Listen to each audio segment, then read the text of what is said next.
Today, I'll walk you through how to set your Snapchat account to private, even if you're a total beginner or just need a quick refresher. By the end of this guide, you'll know exactly how to secure your Snapchat account so you can enjoy a more private social media experience. Let's get started. First, open the Snapchat app on your device. If you're familiar with the app, you know it's where you can share moments with friends through photos and videos. If you don't see the app on your home screen, you can find it in your app drawer or search for it. Once you're in the app, navigate to your profile.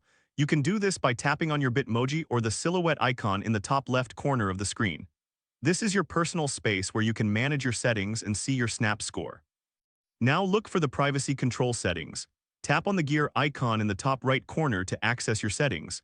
This is where all the magic happens, allowing you to customize your experience. In the settings menu, find the option labeled My Story. Make sure it is set to My Friends. This setting ensures that only your friends can view your stories, keeping your content more private. Next, let's adjust the Contact Me settings. Choose the option that also needs to be set to Friends. This ensures that only your friends can send you snaps or messages, adding an extra layer of security. Now scroll down to the See Me in Quick Ads section and make sure this option is disabled. This prevents others from finding you through the Quick Ad feature, which can be a common way for strangers to discover your account. Finally, let's toggle off the activity indicator.